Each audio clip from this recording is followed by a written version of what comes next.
What is going on, folks? I am Goat, and welcome back to Warframe. So, this is going to be a completely different fucking video. Okay, first and foremost, completely different video. Sorry about that. Sorry for the lack of noise, by the way. Well, that's going to be there. This is going to be a completely different video. I've had quite a few people ask me why I'm so stuck in this game. Okay, why am I so stuck in the Warframe? Right? I mean, and that's fine. That's absolutely fine. Especially for somebody who hasn't ever played the game before. I totally actually get the question because it seems like so many other games. As much shit as Digital Extremes gets, okay, and this is the truth. Digital Extremes actually gets quite a bit of shit. Hell, even Monster and myself, and most especially Olives, who actually, in my opinion, trademark this, hashtag hotfix heroes. They're a little sketchy with their hotfixes. Like, they're buggy as hell, and you get, like, you know, the Void Storm fiasco that we ran into after Call of Tempestaria was insane. But things like that, you know, things like farming Protea after the Deadlock Protocol was a little interesting. Things like Heart of Deimos and playing around on the free roam world, in my opinion, was a little buggy at times. And slowly but surely, you can see, basically, I always get this backwards. Right down there, that little news thing, right down there. That thing, that square thing. The news, and where it says news and community. That shows you when they've done fixes. That tells you when they've done, you know, like 23 days ago, update 30.3.0 Gara Prime. I think they were up to like 12 or 13 hotfixes with the Railjack scenario in regards to Call of Tempestaria and the Void Storm relic farming, and even that is still buggy.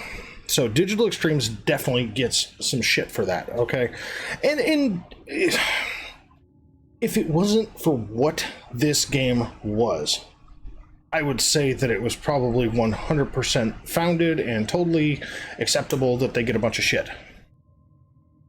I think their focus is a little off at times. That is one thing I will 100% say. Sorry. My camera driver is still giving me fits, so it is what it is. I had to completely reset the damn thing again. So, but like you see what's on screen right now, this is Wisp. I mean, obviously you guys have seen me play Wisp a lot. Wisp is a very, very cool Warframe. But what is a Warframe? What is a Tenno? Okay? What is Warframe? One major complaint people have about Warframe. We're going to go into what Warframe is and kind of a little bit of the lore behind it. Not a lot. I'm not, like, going to go super nerdy about it. If you want to see a bunch of Warframe lore videos, just search up Warframe lore. There are people that literally have, like, segmented videos about just the Corpus faction and Grineer and the Orican and the fucking Sentience and then, you know, the Kuva, whatever. We're gonna go Redneck Cliff's Notes on this, okay? Basically, whenever you hear from, like, Teshin, okay, you hear the phrase the origin system. What is the origin system? This is the origin system. This is what we know as our solar system, right? Our solar system. So obviously we have the sun, dead smack in the middle of my stomach or my crotch, Mercury, Venus, Earth, Lua, which is the moon, Mars, Deimos, which is obviously not in our solar system, a moon, Phobos, another moon, Sirius, Jupiter, another moon, Europa, Saturn, Uranus, Neptune, Pluto, Baroque in town, by the way, or about to be, Eris, which is another moon, Kuva Fortress, and then obviously Sedna, which is another moon. And then we have this cool thing called the Void, and we have our dojo. Now, our dojo is literally just a thing off to the side floating out in fucking space, and it's for clans, is what it is. Everything else has a purpose, though, okay? But this is what is known as the origin system, right? Just this whole shebang of stuff here. Now, what is the origin system aside from it being our solar system? Picture a few hundred millennia in the future, okay? Because that's truthfully where this game resides, is a couple hundred millennia in the future by best estimations, okay? The Orican kept a home base here on Lua. They named it Lua. It wasn't Earth, it was Lua. They were, I forget what the word is, let me look.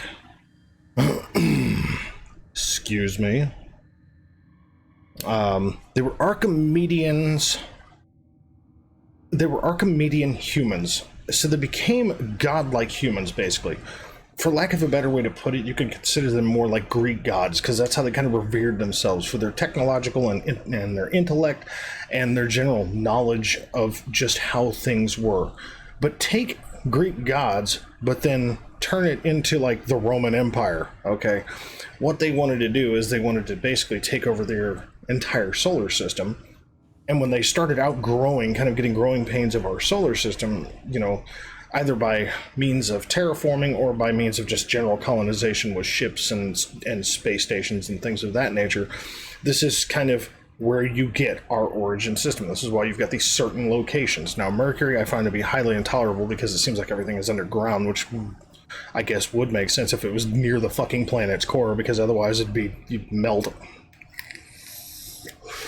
Venus, in my fucking opinion, is an absolute fucking ass-backwards joke, because actual satellites have proven that the temperature on Venus during the day is like 900 fucking degrees, but whenever you visit Orvalis in this game, it's freezing cold or fucking balls chilling and turning into icicles and falling off cold, so whatever. Earth is a mess. Earth is just blown to hell. Mars seems to be terraformed, okay? Phobos, meh. Ceres, meh, it's more like bases. Jupiter, more like bases. Europa, somewhat terraformed. And Europa's a cold moon. But Europa's one of those locations that has, like, you know, the little heaters and everything that you don't want to blow up. You've got Saturn, it's more like bases. Uranus is like sea lab bases. Now, the general guess is that there is a liquid core to Uranus, so, you know, with gas blowing around it, so getting through the gas, whatever, but it's a fucking sci-fi game, guys, come on. Neptune, bases. Pluto, this is terraformed to a point. Eris, bases, you know, and so on. And then you got the Kuva Fortress, again, sci-fi. We're not going to dig too deep into the physics behind all this, you know, and then Sedna, another kind of terraform-ish kind of setup, you know. It can handle life, but it's not comfortable, let's put it that way. Now, I am going to put this out there right now. I know that we're, what, 7.5 minutes into this video, and I will put it in the title, spoilers, okay? So for anybody who has not done the Second Dream, the War Within, the Sacrifice, any of that stuff, as far as the quest codex, as far as the codex quests, you might want to stop right fucking here, because we're going to get into this shit, okay? So basically, the Orokin created a society, a cloned workforce called the Grineer. Okay? They were basically foot soldiers, they were workers, they were just kind of whatever, but they were just a bunch of fucking clones. They were like a bunch of, you know, Star Wars stormtroopers, for lack of a better way to put it. The inhabitants of the people of Earth, okay, the habitants, however you want to put that, started to spread to terraformed areas, okay, either by ship travel, okay, by snatching up Orokin technology, or on Earth. So like the Ostroms, you know, you see those at Cetus. Those are human beings, right? So are the Corpus. Although they don't seem like it, they are. They are relics of a time long forgotten by a fella named Parvos Granum. Okay, Parvos Granum was basically a guy who started more of like a religious sect of the Corpus. Okay, and it spread into something else way later. Get into that though. Parvos Granum basically believed that human and technology could be mixed into one, which is why you have the Corpus the way that they are, and why you have, like, you know, Venus being the prime settlement location of where the Corpus started, for the most part. And again, my information is a little hokey, but this is the Cliff's Notes, okay? This is not the full-on lore bit. So, Parvos Granum basically took a group of people, went to Venus. Okay, and basically that's where Fortuna is, but that's where his sect started. Okay, now under Orokin control, the Orokin started to realize that again they were getting growing pains with their home origin system. So instead of ruling over everything and just being content with that, they wanted to create a way, a kind of a gateway to Tau, which is basically the closest system that they figured they could get to. So they had the Entrati family, which is, as we know from Deimos, that is the creepy-ass Entrati family. They had the Entrati family pool their collective resources and intelligence and basically create a drive that would go through this unknown origin of space called the Void. Okay? So they created their Void drive. And they basically built, with all the help of workers, obviously, they built the Zeraman 10-0 ship. Now, the Zeraman 10-0 is where the Tenno came from. Also, if you recall, the Chains of Haro kind of tells the backstory as to what the fuck happened on the Zeraman 10-0. But the Zeraman 10-0 was basically a failed Void ship experiment. When that Void drive blew, all the kids on the ship absorbed that Void energy, but it drove the parents nuts, and the parents tried to fucking kill all the kids. The kids ended up massacring the fucking adults out of just sheer self-preservation, but they had no control over their powers. Here comes the Orokin Margulis. Now, Margulis was a lady who was deep into the study of Void technology to a point, but she took it upon herself to try to help the Tenno control their powers and make them, kind of be functional again without destroying everything around them. When the Orokin saw the dangers of the Tenno, of these, Zeraman 10-0 kids, they wanted them destroyed. Margulis stood against the Orokin Council, and the Orokin Council of Seven, including Ballas, we remember him from the Sacrifice and from the New War, from the Era video most especially. And the, the Chimera prologue. So, but Ballas was secretly in love with Margulis, so he tried to talk her out of it, which is why Ballas seemed so wonky when it came to the, I think it was the Apostasy prologue. When Ballas took Lotus away, okay, he kept calling her Margulis, right? Because she was of great resemblance of Margulis. Now, for the longest period of time, I didn't really look into Warframe lore so much, but I looked at this and I was like, oh my god, man, this dude really got into this shit, okay. When they realized, though, that they didn't have a force, obviously they put Margulis to death with what they call the Jade Light. Now, as far as I can find, there's no real explanation of what the Jade Light is other than some type of execution device. And the Orokin were known for being highly brutal with their execution, so it probably just melted her or some shit, who knows. But neither here nor there. They killed Margulis, and Ballas was part of it, and it kind of broke him. Seeing that they had their failed experiment, seeing that his lover had died, and seeing how corrupt the Orokin Council and the Orokin themselves were becoming, Ballas basically helped, and agreed with the Orokin Council that they needed to create a new type of warrior group called the Sentients. And the reason that they needed to create them is because they were kind of impervious to the travel through the Void, as far as it wasn't going to kill them. But as soon as they were created, the Orokin Council very quickly realized how dangerous they were, because they could basically repair themselves, and they were resistant to a great many things. So, when the Sentients went through the Void to Tau, they realized they had a little bit of a problem. By going through the Void, they became sterile, so they couldn't reproduce. So however many Sentients there were at that point in time is however many there was. There was a lot of them, but that's just how many there were. The only way that the Sentients could reproduce was basically here in this system without traveling through the Void. So kind of the downside is that they're not fully resistant to Void energy. The Orokin Council then realized that they had a very big problem, though, that the Sentients had become sentient. They had kind of learned their own egos, and they had learned, that they didn't like being under the thumb of a very aged, council of these supposedly highly intellectual beings, and they decided to fight back, which is what the entire Old War story is basically the sentience and the Orokin Empire. And the Orokin Empire at that point in time included what is now the Corpus, the Grineer, and obviously the Orokin.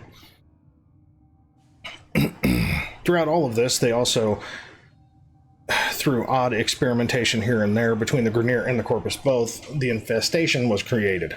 It was kind of meant to fight off enemies of the Orokin Empire, and it was just allowed to run rampant, put in check here and there, but it started just going all over the place, all over the Origin system. And along comes Ballas. Now, before Ballas did anything insane, he pitched the idea of using Margulis's Zariman 10-0 kids for a different purpose as their warriors by creating a new type of connection device that they could use to where they could interact with everything safely but help protect the Orokin Empire, which was the Warframes. Okay? So he used the Helminth from the Entrati. He used infused infestation DNA coupled with basically Dax soldiers, for lack of a better way to put it, and he created the idea of the Warframes and started pitching the idea of let's make a bunch of these fucking things to help protect us. And the Old War consisted of the Zariman 10-0 kids operating Warframes against the Sentients. Now, during this war, Ballas finally realized the level of corruption that was going on inside of the Orokin Empire and had finally had enough. Between that and Margulis's execution that he was a part of, it drove him bonkers. Okay? So he ended up hooking up with Hun Hao, the leader of the Sentients. We've run into him in the War Within. Or the Second Dream, I should say. Whichever one that was. Basically, when you get your fucking operator. Hun Hao and Ballas wanted to defeat the Orokin Empire and put it to its knees once and for all. Ballas took sentient technology and created Nata from the offspring of Hun Hao. And then he basically forged her to be as his daughter, or as, even further, Margulis, to basically sneak onto the home base of Lua to the reservoir of the Tenno and to kill them. The problem is that she grew a fucking conscience. She was caught. She didn't really grow one, it was more like programmed, but she was caught and reprogrammed to basically be a guardian of the Tenno instead. Which in turn put her in the position of becoming the Lotus. Which is where, as we know her from the beginning of the game. Now, Lotus's idea was, as the Old War was coming to a climax, she basically betrayed Hun Hao and Ballas, and Hun Hao was eventually killed over the seas of Uranus, I believe. It may have been Neptune, but I want to say it was Uranus. He was basically killed in one of the battles of the Old War, and his remains were left under the sea. Nata's mother was dead. Nata and Era's mother died in the Old War, and that was that. And the war began to come to a close, but in turn it was basically the Sentients nearly destroying themselves, but also destroying the Orokin Empire as it sat. Therein lies the biggest fucking problem of all. Now you've got all this Orokin technology, and you've got basically 3 factions potentially in control. And only 2 of them really in control. You've got this massive bioengineered group called the Grineer, and then you have basically the Corpus sect. The Corpus immediately turned more towards, capitalism. Let's just make money. Let's steal what we can, build what we can, and build our own empire out of it. The Grineer wanted to conquer everything. And at the end of the Old War, 2 of the cloned Grineer were twins. They ended up becoming the leaders of the Grineer, being the Grineer Queens. Created the Kuva Fortress to hide themselves away in. And between Orokin technology of cloning and then using the blood of the Orokin themselves, the Kuva, they actually found a way to continually clone themselves. But the problem is they started falling prey to something that scientists even today talk about recloning the same thing over and over and over and over and over again from the existing clone. And the problem of that is a degradation, basically. So over time, over millennia, you know, the queens slowly start to degrade, which is why they look so funky in the War Within. And yeah, so that's why the queen, the big queen, the one that we ended up killing, wanted the Tenno so bad. She wanted to basically transfer her intelligence into the Tenno body. That way she would have the power and the youth of the Tenno, but a fresh body to work with. So that way if she had a clone, although I don't know how the hell void energy would come into play in that one, if she would want to clone, she would have a fresh bit of DNA to work with. So that was her whole intent, was to basically get a Tenno and, you know, take their body and transfer her consciousness into it. Obviously, it was all for naught, and she got killed, and then the little worm queen took off, and now she's hiding in the Kuva fortress for what seems like forever and a fucking day. The whole reason for the beginning, now this is, again, bare basic lore, okay? Bare basic. I'm not digging into Olive V, I'm not digging into fucking, you know, the guy behind the infestation, which Olive V was part of that. I'm not digging in any further than that, okay? Aside from what I've just said. Now, excuse me, what I am going to talk about, though, is the gameplay. One of the big complaints that I hear from other players, and that I see from other players, is the lack of information within the game. Because even the quest line doesn't really tell you everything. Like, you literally have to go onto Google to really kind of figure out what's going on in the game. But it leaves enough open holes that it leaves anybody with a curious mind. Once you start playing this game, you really want to know more. You know, as the quest lines continue, you really want to know more. Okay? And I'm not kidding. Like, you legit want to know so much more. Because it's like, you know, you go from one relay to another relay to another relay, and planet to planet to planet, and faction to faction to faction, and you start realizing that there's this insane thing going on. But basically, the way this game starts out, as we saw from my first video, is Captain Vor.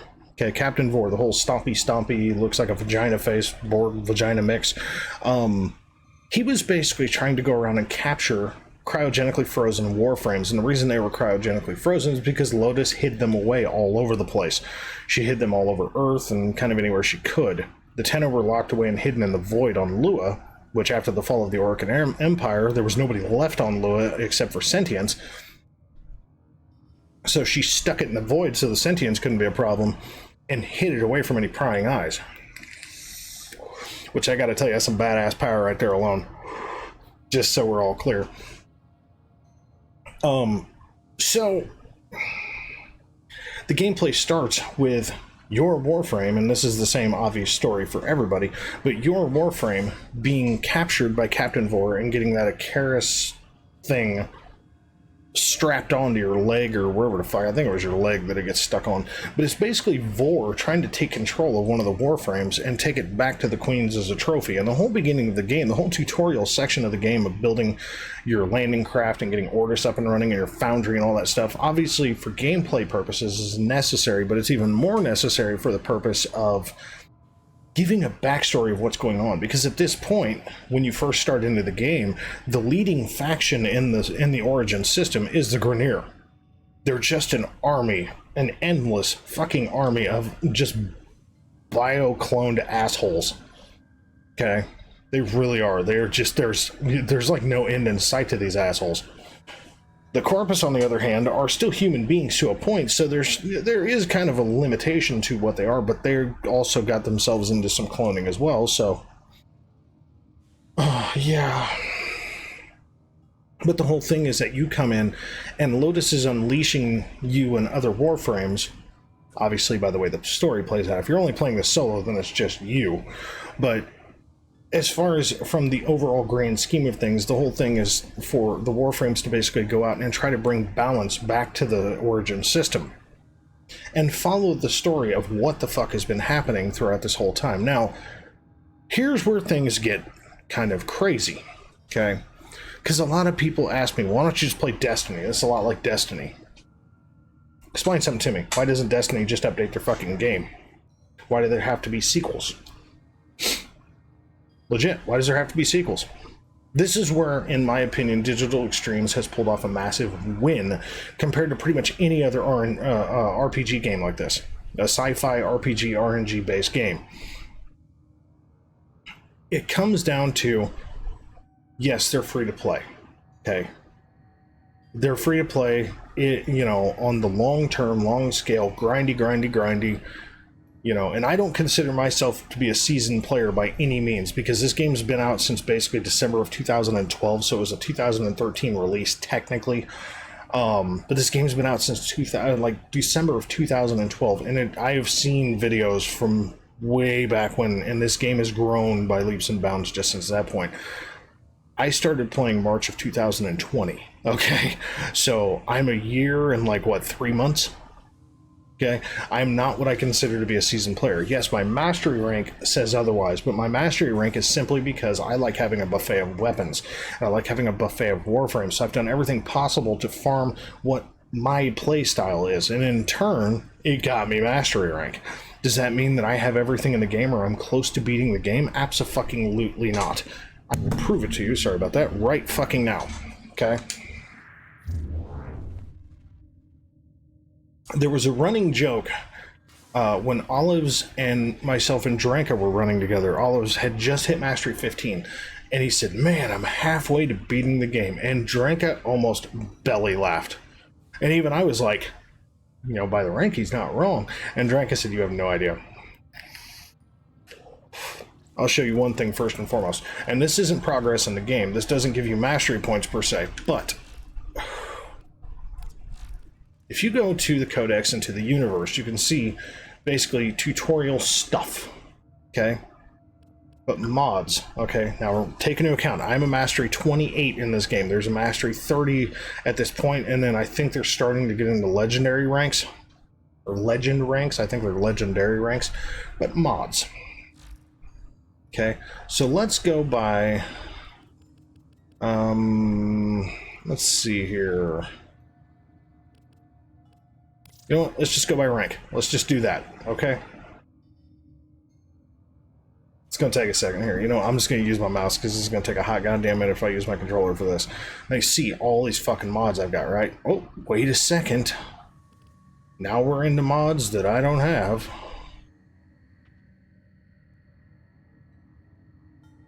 You'll notice we start hitting mods that I don't have right here. Not quite halfway. In between a third and a halfway point.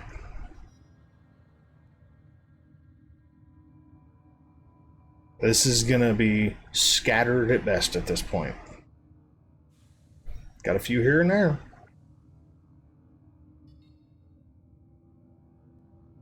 That's just mods. That's just mods that I don't have. To further exacerbate what the belly laugh was about, okay? We're gonna go look at this. Communication, we're gonna go to friends. Let's go find Dranka. Now, Dranka, in my opinion, again, I say it quite frequently, Dranka is my personal god of Warframe. He is my man of knowledge, and I haven't talked to Dranka in a while, but I know that he has been kind of sporadically on, but it's mostly been during the day when I am not online, which means I hope for his sake that some of his issues have gotten solved, and that's all I need to say about that, because it's entirely too personal. Yeah, so see, you see True Master, and then Legend 1 and 32,000 XP. Okay? So his last setup that he was running right there is Limbo Prime with obviously his operator just before logging out. Now, here's the thing. Equipment. There are 621 total items in the game. Okay? 621. He has 618 of them. So he has not farmed the Astilla Prime yet, which is actually surprising because I got mine. So that's actually very surprising. Maybe he's just not all about it, or he just hasn't gotten lucky drops, but either way, I actually got very lucky drops for mine. Really did. So he does not have the Astilla Prime. This list is so fucking long. I'm just absolutely curious what else he doesn't have. Oh. The Prisma Machete. Now, I've got the Machete Wraith, but I do not have the Prisma Machete. Like, I think he's got all the other Prismas. I think he's got all the Prismas and all the Vandals, if I remember correctly. So he doesn't have a melee, he doesn't have a primary. So that puts him at 620, so it means we're missing one more. There it is, the Volnus Prime. Okay, so he does not have the two newest released weapons in the game, which is Gara Prime's melee and Gara Prime's shotgun, which I actually do have both of those, so I'm I wouldn't even dare say I'm ahead of him on that, because I'm not. I'm not even close. I'm so not close. So, but that's Dranko's profile. 621 items, right? Not mine. And he's at 618 out of 621, right? I'm at 522. Now, the reason that there's a number difference, okay? Discovered hidden items in the game is I'm sure there's probably some jargon to it, but discovered hidden items in the game. Now, some of these are a little wonky because we know that I have them. So, as of right now, I have all of the Warframes. I have literally worked my ass off to get all of the Warframes. Okay, so all of them. Primaries, 124 out of 143. Now, I do know that there are 145 primaries. So there are 2 undiscovered that I have not yet found. Okay? There's 141 melees, I want to say. I have found 103, or secondaries, I mean. There's 100. I've only found 103 of the 120 that I have listed, so obviously there's ones in there that I have not found yet. 146 out of 175, and I want to say there's like 186 melees, if I remember right. I do have all the robotics. I have all the companions. That took... both of these took some fucking work, man. Now, here's where it gets a little weird. Now, it did not show the Bone Widow or the Void Ring. Now, here's the thing, is that technically it says 6 out of 12, right? 1, 2, 3, 4, 5, 6. It's not counting the Bone Widow, and it's not counting the Void Ring, and the reason being is because it only counts your maxed rank, mastered items. So the thing with the little mastery symbol in the top right corner is what you see. Okay, so yes, I did farm the Odonata Prime. My god, man, I had parts for that bitch for a hot fucking minute. I finally got the Bad Baby, which is your starter K-Drive, so obviously I still need to get the other 3. And obviously I have the 2 Necromechs, but I'm still working on them. Use 0% of the time? Fuck you. Yeah, 1,611 kills, 79 kills. Use 0% of the time. Okay. 169 kills. Wow. I've actually had more kills with the Elitron, and I barely used it. All those kills were just from ranking. So anyway, arc guns, still working on. Now these all come from syndicates, and we'll get into syndicates in a moment. But these are arc guns, so 6 of 14. Arc melees again come from syndicates, and there is, I believe, 1 more arc gun and 1 more arc melee. And then amps. Now, amps I am slowly working on, and yes, I do have the Moat Prism because that's the one that you get. I've just never gilded the damn thing, so that's one thing I'm going to have to do is gild this stupid thing. So I need to actually finish working on that. But out of all this work that I've put in, I would put myself 2/3 of the way to being towards the end of the game. And for me, this game is highly endless, okay? Because not only do you have the standard origin system, but then you have the Railjack Proxima, okay? So you have the entire Railjack, Proxima systems. So there's all that to beat too. Now granted, I think I've gotten everything but Pluto. I don't know, fuck it, let's just go look, we got time. Let's go look. Let's go board the Railjack. Da, da, da, da. Ready to depart. Oh, shut up, Psy. Alright, so let's look. Okay, so Saturn is done. I have 1 mission left on Neptune. Red Veil do the things most people can't. And then I've got to do... Survives. No cost too great, no blood too precious is what we say. Blah, blah, blah. As long as it ain't mine. So basically, I still have to do Pluto and Veiled Proxima. And then one mission on Neptune. And then, so yeah, so I've got 3 planets completely done, 1 almost completely done. And then I've got Pluto and Veil. Now, Pluto and Veil are going to be slight toughies, because we're talking 35 to 38 Corpus rank, not terrible. Fighter level 32, 35, not a big deal. Start getting towards the end of this shit, though. I don't even think I can see the end of it. Yeah, I can't even see the end of it. Veiled Proxima. Starting missions, 80 to 90 Grineer level, which is near Steel Path level. Fighter level 32, 35. 90 to 100, which basically is just below and right at the beginnings of Steel Path. That helmet thing you mentioned, you ever fed anyone to it? Yeah, bunch of Warframe. Shut up, Dick. But these are just the first 2. Okay. Yeah, they get harder and harder and harder as you go. So, yeah. So hold on, can I just exit back to my damn...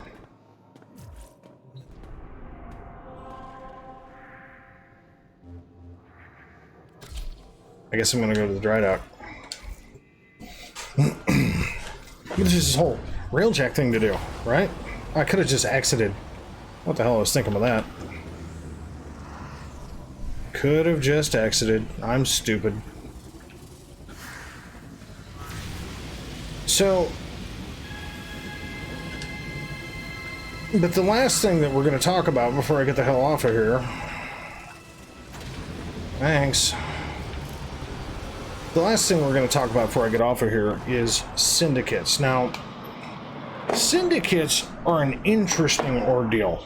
Okay, syndicates are a very, very interesting ordeal because basically 2 will work together. 1 is neutral in the scenario. 1 tries to stay neutral but starts to get pissy, and then 2 others hate the 2 you're working with. So as of right now, I am working with Arbiters of Hexus, and this is something that I have slacked on so fucking bad. Like, this is something I should have been working on early, but again, nobody tells anybody what the hell the deal is. So everybody just kind of plays their own way, and they focus on the things that they feel are the important things that they want to do. Some people do dig into syndicates pretty early. Some people do a lot of research. I'm more one of those, put a gun in my hand and let's go. So I didn't start working with syndicates until basically a month ago. That's the truth, and I just got Arbiters of Hexus up to 4, and I'm working on getting Cephalon Suda up to 3. Now, the reason this is so important is their offerings. Help you. You get weapons, mods, and so on. Now, the whole thing, the problem with this is like you've got the Telos Kimbo Bolto, the Telos Boltor, Telos Boltace, and then you've got a bunch, and I mean a bunch of fucking mods. Okay? Now here's the problem. As far as I'm aware, once you become exiled, you don't have those standings to spend anymore because you're in the negative. You can't buy jack shit from these folks. So basically you need to max these bitches out so you can get there and then buy up all this shit and then work your way basically out of debt with the next group. So you pick 2, you max them out, you keep fucking doing it. It's a fucking grind, man. All these syndicates are humans. Different groups of humans. These syndicates in particular are different humans that find different, like, either religious beliefs or realistic beliefs as far as what the Tennos are supposed to do in regards to the Grineer, the Corpus, the Orican, and the Infested. Okay? And so on. So the general war of the game is what these syndicates represent, which is why some hate, some are very, overpowering and brutal, to where others are more like thinking, let's take a moment of thought to really understand why the system is what it is. And then you've got those like Red Veil and like New Loka, which are more like, just fucking murder everything and let God sort them out. That kind of thing. So, yeah. So right now, see, if I do the pairing, like I can look at all the different factions. Okay, so the primary is the 2 I'm working with, Cephalon Suda and Arbiters of Hexus, and then the parent or Steel Meridian doesn't give a shit about me. New Loka fucking hates me. Red Veil hates me, and now the parent sequence hates me as also. Now, I'm exiled with New Loka, I am corrupt with Red Veil, and I'm right off with the parent sequence. But as you can see, my standing with them is all -2, minus 44,000 XP, which means they want to kill me fairly frequently. Now, I can look at the free roam standings as well through the Syndicate location. Okay, so we've got the Austrians, and then we have the Quills. So you can see that I'm rank 5 with the Austrians and the Quills. And then we can look at Fortuna. Okay, I'm rank 5 with Solaris United, rank 3 with Vox Solaris, and then Vent Kids I just started with. Again, I really fucked up with not working with this further. Now the Necrolisk, I am rank 5 with the Entrati, and I'm rank 3 with Necroloid, and that is as high as you can get with Necroloid, so that's fine. And then miscellaneous is obviously Cephalon Samaris, and then the Conclave. Now, I have never touched the Conclave, okay? Just haven't. And Conclave is basically this multiplayer thing. Okay, so you can do 1 versus all, 4 versus 4, 4 versus 4 Cephalon Capture, or 3 versus 3 Lunaro, whatever that is. Ancient team sport of the Lost Orcan era. So this is basically PvP. Not really anything I'm interested in. Just saying. I did not get into this game to do some PvP stuff. Later down the road, sure, will I. And then you have Nora Nightwave. Now, this will be the last thing I talk about before I get the fuck off here. Nora is basically pirated information. Okay, she gives you weekly missions to complete, which is what you're seeing here. Okay, so this is like all the stuff that looks like this, the stuff I've completed. Okay, and then she pays you in creds or in reputation standing up to rank 30.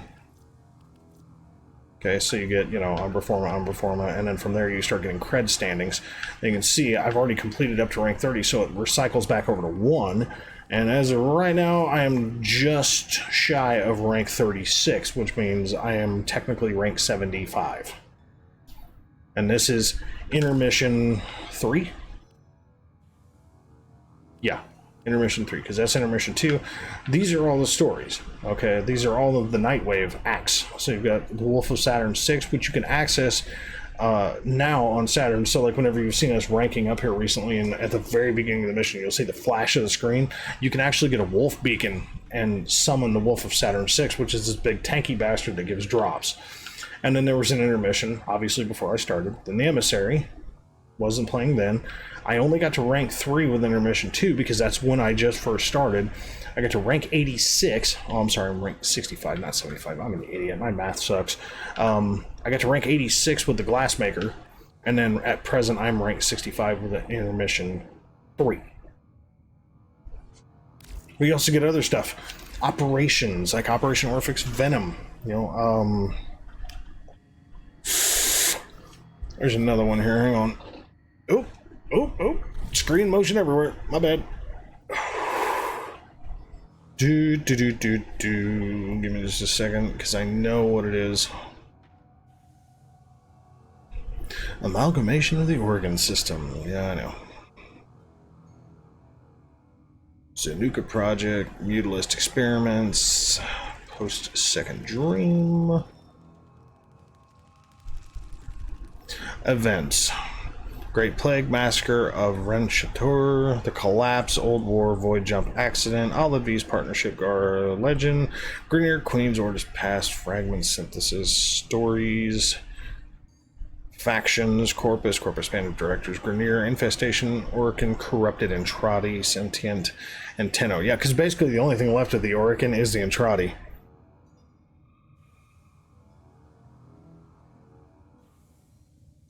Yeah, and there were 4 major eras, which is what the relics are. I'm sorry, 5 major eras, which we are in the Void era right now. But there were basically 5 eras inside of the Orcan Empire's timeline. There was the Lith area, the Mesa area, Neo area, Axie area, and we are presently in the Void area. Oh my god. There's been multiple operations, which are basically special events. Okay, Orphix Venom was one of them. God, I cannot remember Damn it.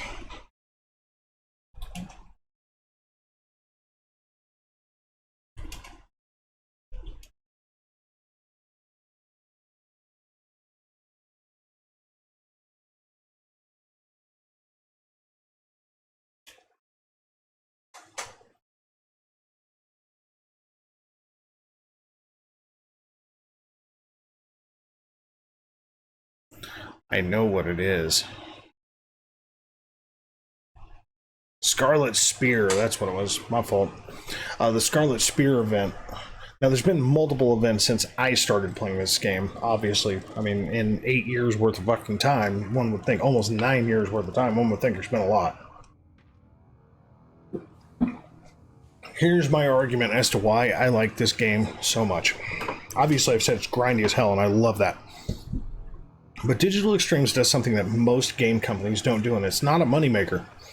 It is if you get the pay-to-play guys, okay, which is fine. There's nothing wrong. If somebody wants to spend their real hard-earned money on playing a video game and it makes them feel good about life, then who the fuck am I to judge that? It's just like somebody having faith. Who the hell am I to judge that? You know, I'm not. What this is, though, is that, you know, and there's a lot of pay-to-play people, okay? I can't tell you how many times I run into a Mastery 5 that's got the brand new Prime release, the full Prime with all the weapons and everything. Like, the moment it fucking releases, I'm going in with Wisp and a Zaw, and, you know, trying to rank that motherfucker up, or Wisp and a fucking, you know, well, let's say a Wisp and a Zaw. Or I'm polarizing a weapon or something. And then I go in there, and there's a Mastery rank 5 or 6 with Gara Prime, the Astilla Prime, and the Volnus Prime. Like, even when I was ranking up Gara, I got Gara first, and then I got the Volnus, and then I got the Astilla. So I went in with Wisp, with the Volnus and then the Astilla, because I got them at different times. You know? So, yeah, that's what it is. So, but yeah, there's a lot of fucking people that buy Platinum. There's a lot of people that buy entire Warframe setups, you know, whenever the newest Prime release hits, or when they unvault a Prime and somebody just doesn't want to farm it, they just buy it that way, which is fine, it's whatever. So they definitely make their money. But this game doesn't do sequels. I love that. That's something that a lot of games don't do. Look at all the different games out there. Look at Destiny. Look at Grand Theft Auto. Look at, you know, Modern Warfare. Look at all these different games. Okay, now Modern Warfare doesn't quite fit into that category so much because there's different variants of it. You know, so like you could carry on the story of Modern Warfare 2. You really could, because Modern Warfare 3 carries on almost directly after Modern Warfare 2, so on and so forth. Black Ops and Black Ops 2, same kind of deal. Kind of just carries on. So, you know, this game has legitimately carried on from December of 2012, when the founding members of this game, the founding game players, started playing this game, to present day under its same platform. And what I mean by its same platform is they have perpetually built and fixed this game time and time and time and time and time again. So every time there's a new codex release, they release a new excuse me, a new update. And if there's bugs, they do hot fixes. So then you've got like update, you know, 0.0.1, and you know, and it'll go all the way up to like, you know, 30, 40 fucking hot fixes sometimes. It doesn't matter. But, you know, and sometimes they'll buff an ability on a Warframe, sometimes they'll nerf an ability on a new Warframe. It just, you know, it really kind of happens. It's like a lot of games, though. You know, whenever they do updates, if they've kind of OP'd something on a Warframe, they're going to nerf the damn thing a little bit, just to make sure you're not just fucking annihilating everything in the game and making it entirely too easy and unimaginably boring. You don't want everything to be too easy. But I am going to show you something. For anybody who has made it this long through the video, I'm going to finish this video with a codex. And it's the original codex after you've done the game opener, which is Vor's Prize, Awakening. Now this is technically the trailer for this game, but I really want to show you guys this, okay? The reason being is because once you hear all this information and once you see all this different gameplay, the amount of spoilers that are in this trailer that a new player would not even realize is fucking unimaginable.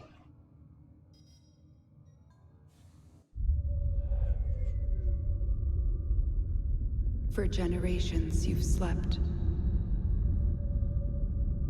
no purpose. No call to wake you.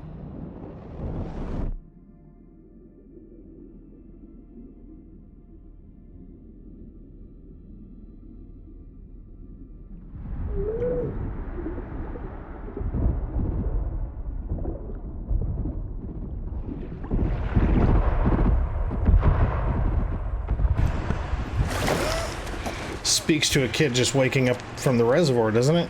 My God, what is this world? What happened?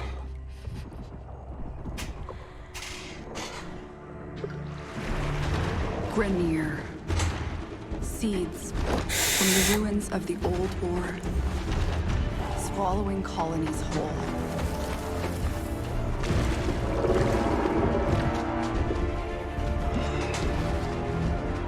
But there's still hope. Orcan Tower on Earth. Imagine that. Back in the golden ages of the Orcan Empire.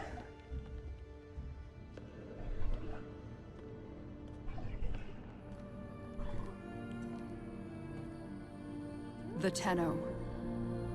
Monuments of an ancient warrior caste.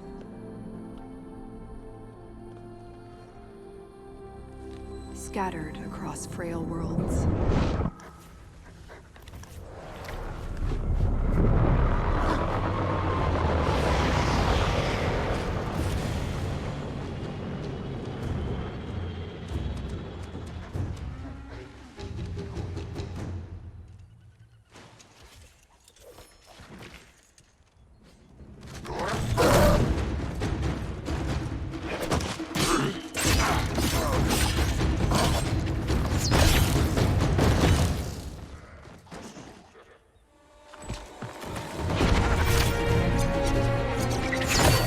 Wish you could do that.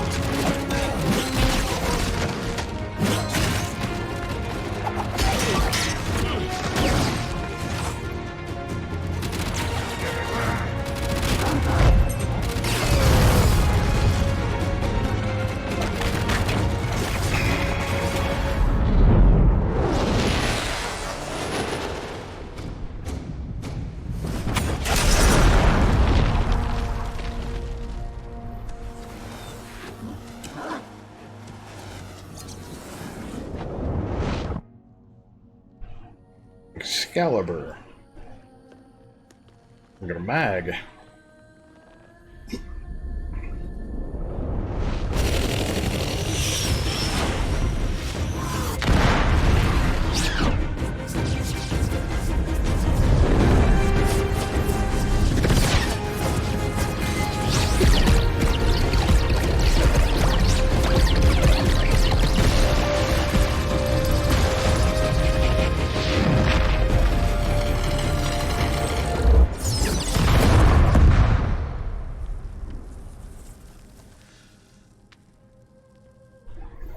And then the Vault. Which are your first three choices in the game?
they left.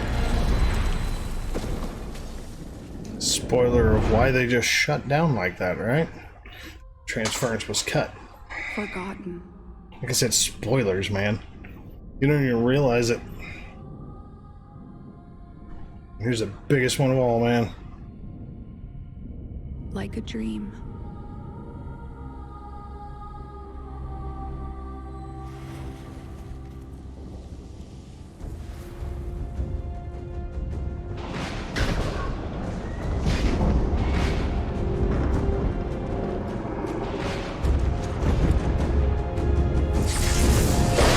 Wake up, Tenno.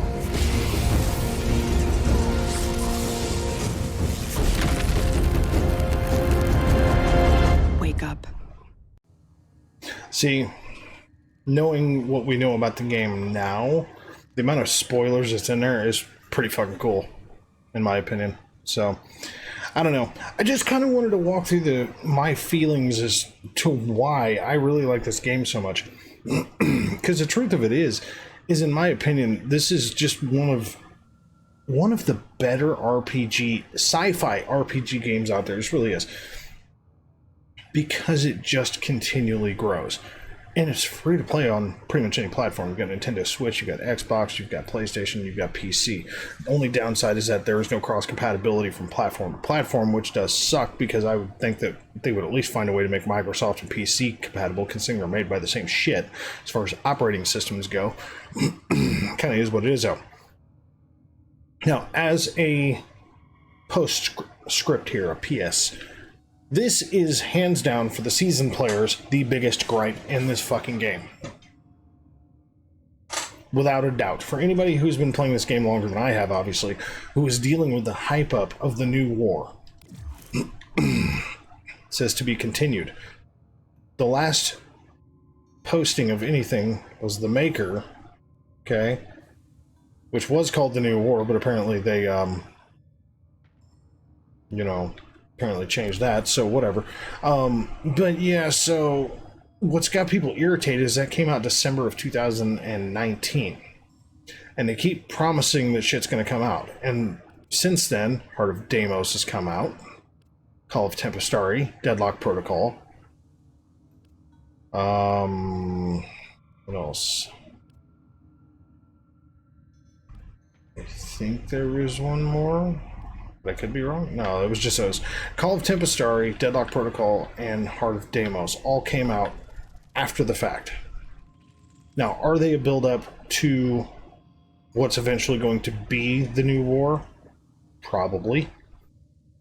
But are they dragging their damn feet? Because there's another quest that's supposed to be coming out that really, at this point, as far as anybody is aware, has jack diddly shit to do with the new war, but has everything to do with the Call of Tempestari. It's supposed to be like the Sisters of Granum or the Sisters of Parvos or something like that. So, and again, we're still waiting on that. They were talking about a release coming soon with another Warframe, which will be cool. So I'm assuming new weapons that'll come with this Warframe as well, or that you'll have to farm that come with the Warframe, or go to the Warframe, I should say. But yeah, that's a big gripe as far as seasoned players, is that yes, they do update the game, but they're not updating the game for seasoned players. They're not updating the game for the new players. They're releasing new information to keep the new players intrigued in the direction that they're focusing. Deadlock Protocol hit. It was basically a Corpus map update. Let's be honest. A Corpus map update, because it was highly dated, I will admit. The new Corpus map, other than the defense missions, is way better. It just is. There's I miss one section of one old Corpus map. Aside from that, I love the new Corpus maps. I think they're way more detailed. They give you access to the Granum Void, which is cool. And I think they're just way cooler. So, and then obviously Protea came out when that hit. Heart of Deimos came out, which gave you access to an entirely new free roam world, first of all, which was, the Necrolisk, and then Cambion Drift, which is the infested thing that you see me in Monster, and, primarily me in Monster farming, but that also opened up the Necromechs, which that all hit around Operation Orphix Venom. Basically, Heart of Deimos opened up, then Operation Orphix Venom. And then, obviously, most recently, what I found to be initially disappointing, and I'm at the present moment, I'm still disappointed until I see what this next quest is about, but the Call of Tempestari. Now, the Call of Tempestari basically negated the entire fucking need to do this annoying-ass quest, The Rising Tide. Okay? The Rising Tide, or Rising Tide, is the one where you build your damn railjack. So you have to go fight sentients and collect parts and listen to Cephalon-sized horse shit and all that stuff, right? Call of Tempestari is solely railjack. Like, I mean, obviously there's, you know, it's truly adding the corpus 100% into... Like, they did a Railjack update, which added the corpus into Railjack, which was cool, because you could farm new shit. And they redid the idea behind the Railjack, so the avionics setup is completely different. So instead of just being avionics with, you know, little intrinsic, or little avionic components, now there's this whole plexus, which basically mods just like a Warframe. So it's a little bit more cross-compatible, user-friendly, and something that you can recognize if you're used to modding up an Arcwing, or a Necromech, or a Warframe, or... you know, now you can do the same exact process with your Railjack. But the Call of Tempestari is basically this tiny 20-25 minute mission to basically show that some random ass ship called the Tempestari showed the fuck up and was involved in the old war and fighting the Corpus way back when, specifically fighting the Sisters of Parvos Granum and fighting Parvos Granum, I'm assuming. But with the Railjack update and the Call of Tempestari, they did this. And this really, I mean to fucking tell you, really irritated a lot of people, me included. Not even gonna lie. Instant Railjack access. 250 plat, Railjack, Sun Gem Railjack skin, 4 crew slots right off the bat, and a 7-day resource booster. So you don't even have to get intrinsics to get 4 crew members. Really? That pretty much negated all of the work that everybody had done up to that point in the game and just said, fuck you. But when I say that people do pay to play, Gara Prime access, and that's like, I think $130 or something like that. I think these were 60 or 70 bucks to get both of those. That's obviously free. All these other things, though, they all cost money. Like the Sevagoth collection, you know, Pride, Instant Railjack access, all this stuff. All this fucking stuff that you see as the highlighted things all cost actual money. And people do that. So, if I had to say that Digital Extremes had one failing, is that they don't necessarily focus on their seasoned players, who are the backbone of their gaming, of their entire game platform. They're all about building the stuff that nobody necessarily played and trying to make it better by forcing people to play it. Kind of doesn't work that way, you know? You kind of have to just make it better. And then advertise that you've made it better and entice people to come and play it, rather than, by the way, there's a new Codex quest. Oh, it's solely Railjack. We promise we fixed it. No, you didn't. Oh, and by the way, a brand new player can get access to a Railjack right from the jump. I mean, within reason, but you know what I'm saying. I think Digital Extremes needs to pay attention to the players that were before me. Not even me, per se, because I still consider myself a new player. Although, my mastery rank doesn't reflect it, per se. I still consider myself to be a newer player in comparison to others.